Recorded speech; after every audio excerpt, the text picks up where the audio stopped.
అమరావతి పునర్నిర్మాణ శంకుస్థాపన కార్యక్రమానికి గుంటూరు పశ్చిమ నియోజకవర్గం నుండి వందలాది బస్సులలో వేలాది మంది ప్రజలతో గుంటూరు పశ్చిమ నియోజకవర్గ ఎమ్మెల్యే గల్లా మాధవి తరలి వెళ్లారు. ఈ మేరకు రాజధాని సభకు పయనమైన బస్సులను ముందుగా జెండా ఊపి ఆమె ప్రారంభించారు.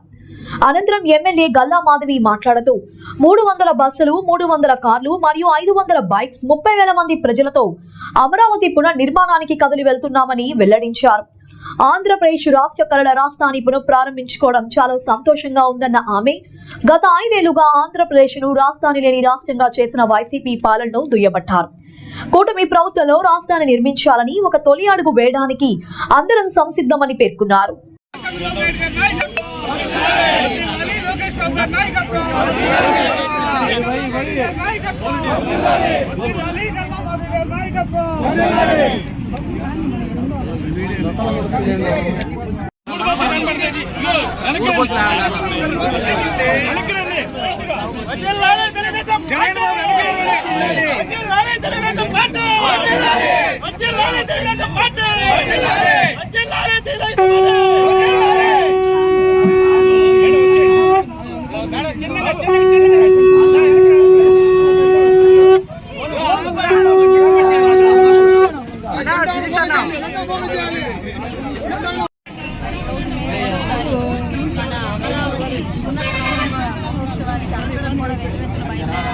గుంటూరు పశ్చిమ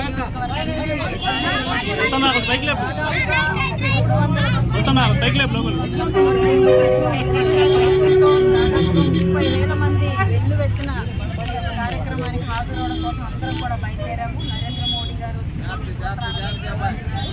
ఆంధ్ర రాష్ట్ర కళల రాజధాని అయిన అమరావతిని మళ్ళీ ప్రారంభించుకుంటున్నాం. గడిచిన 5 ఏళ్ళుగా రాజధాని లేని రాష్ట్రంగా గత పాలకులు చూసాం. మరి ఇప్పుడు మనకి యువతతో కూటమి నాయకత్వం మొత్తం కూడా అద్భుతమైన రాజధాని, ప్రపంచంలోనే ధీటుగా ఉండే ఒక రాజధానిని నిర్మించుకోవడానికి తొలి అడుగు వేస్తా ఉన్నారు. అందరూ కూడా సంసిద్ధమైన